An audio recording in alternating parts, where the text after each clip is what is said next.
नमस्कार मित्रों, मैं हूं भूपेंद्र सिंह राठौड़, आपका अपना भाई। आपके सामने फिर से एक नया वीडियो लेकर प्रस्तुत हुआ हूं। आज के वीडियो का शीर्षक रहेगा असहाय माँ की बद्दुआ। मित्रों, एक समय की बात है कि एक गांव में एक वृद्ध माता जी रहा करती थीं। माता जी के एक बेटा था और बेटे की भी शादी हो गई थी। और उन माता जी के देवर के दो बेटे थे। दोनों बेटों की शादी हो गई थी, बाल बच्चेदार थे। इधर क्या होता है मित्रों, समय में परिवर्तन का तो नियम बना ही रहता है। एक बार उन माता जी पर अपार दुख का पहाड़ टूट पड़ा।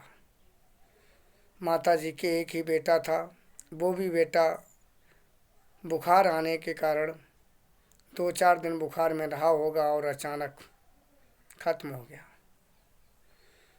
उस बेटे के खत्म होने पर वृद्ध माता की तो दुनिया ही उजड़ गई, उसका संसार ही खत्म हो गया।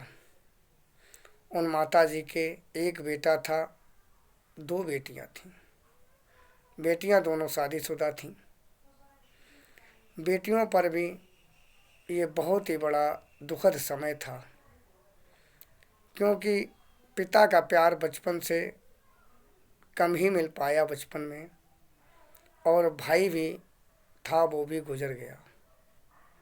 खैर कोई बात नहीं मित्रों, होनी में जो होना होता है वो तो होकर ही रहता है। माता जी के ऊपर अपार कष्ट था।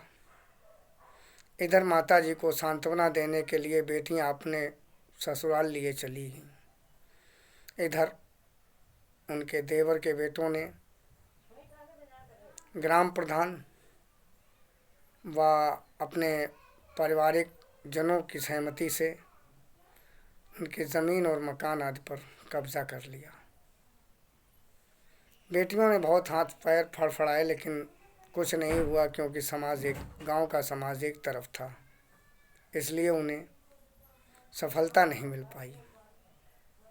बाद में मित्रों, वो माता जी अपनी ही बेटियों के पास बनी रहीं, और बाद में उन माता जी का वहीं अंत हो गया।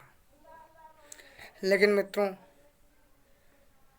जिन लोगों ने माता जी का खेत लिया था और मकान लिया था, और उस मकान को तोड़वाकर जिन्होंने अपना मकान बनाया, उनके मित्रों भी एक बेटा था और दो बेटियां थीं।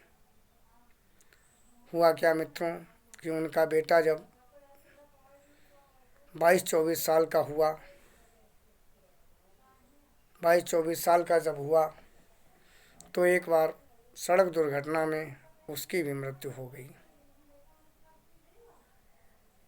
मित्रों, इनके ऊपर भी दुखों का पहाड़ टूट पड़ा कि इकलौता बेटा था और वो भी खत्म हो गया।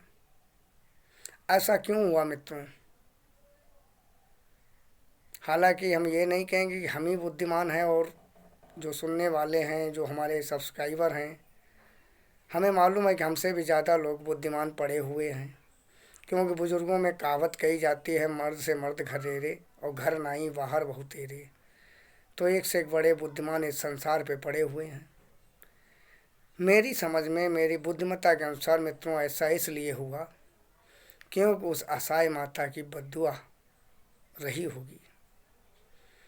क्योंकि मित्रों, जिस असहाय माँ ने अपनी बेटियों के यहाँ जीवन काटा, उसका घर चला गया, उसका मकान चला गया, और उसके मकान को तोड़वाकर अपना मकान बना लिया गया, तो निश्चित है मित्रों, 100% मित्रों, जब वो असहाय माँ अकेले में बैठती होगी या लेट कर सोचती होगी, तो यही बद्दुआ देती होगी कि हे भगवान, जो भी मेरे मकान में रहता हो, जिस प्रकार हमारा आपने दिया गुल कर दिया, उस प्रकार उसका भी हो जाए। निश्चित है मित्रों, बहुत बद्दुआएं दी होंगी। आप किसी का 4-6 हज़ार रुपये भी मार देना, बेईमानी कर लेना, तो मित्रों वो आपको बद्दुआएं ही देगा। इसी प्रकार मित्रों, जीवन में कोई भी कार्य किया जाए और अगर आप दूसरे के साथ गलत कर रहे हैं तो मित्रों वो व्यक्ति चाहे आपके साथ गलत ना कर पाए, लेकिन वो भगवान से प्रार्थना करेगा, आपको बद्दुआएं जरूर देगा। मुझे लगता है मित्रों कि आपको एक बार, या हमको ही सही, किसी को भी एक बार काला सर्प खा ले तो हो सकता है कि हम लोग बच जाएं। हो सकता है कि एक बार शेर सामने आने के बाद हमें ना खाए। हो सकता है कि हम मगरमच्छ के पास चले जाएं और मेरी मौत ना हो तो मगरमच्छ भी हमें शायद छोड़ दे। मित्रों, इस पृथ्वी लोक पर एक से एक जहरीला जानवर शायद हमें छोड़ सकता है अगर मेरी मौत नहीं है तो, लेकिन मित्रों गरीब की बद्दुआ आप कहीं चले जाओ नहीं छोड़ेगी, क्योंकि गरीब के जो दिल का डायरेक्शन होता है वो डायरेक्ट भगवान से होता है। क्योंकि गरीब व्यक्ति आपका कुछ नहीं बिगाड़ पाएगा, उसके जीवन का जो भी फैसला होता है वो भगवान के हाथ में होता है और भगवान ही उसके कार्य को करते हैं। मित्रों, मेरा कहानी बनाने का भाव ये है कि कभी किसी गरीब की बद्दुआ ना लें, किसी गरीब की हाय ना लें।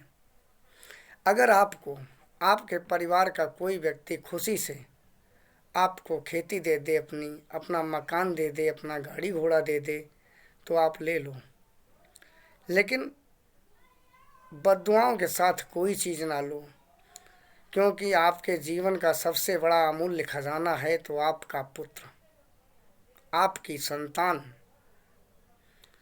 मित्रों, आपने अपने जीवन में लाखों और करोड़ों कमा लिया, लेकिन आपके साथ अगर किसी गरीब की बद्दुआ जुड़ी हुई है, क्या होगा? सोचो क्या होगा। जैसा मंजर इन महोदय के सामने आया, वैसा ही मंजर अगर किसी और महोदय के सामने आए तो क्या होगा? छाती विदीर्ण हो जाएगी जब एक जवान लड़के की लाश देखोगे। बुढ़ापा खराब हो जाएगा। किसके लिए करोगे मेहनत, किसके लिए करोगे बेईमानी? तो मित्रों, मेरे YouTube पे जुड़े हुए मेरे भाइयों, हम सभी से एक बार नहीं कोटानुकोट निवेदन करेंगे कि अपने जीवन में मेहनत से कमाओ, जो भी भगवान दे उसी में संतोष रखो, दूसरे की बेईमानी ना करो, दूसरे की बद्दुआएं ना लो। अच्छा मित्रों, अब हम इसी वीडियो में अपनी वाणी को विराम देना चाहेंगे। बोल भगवान भोलेनाथ की जय, बोल मैया पार्वती की जय।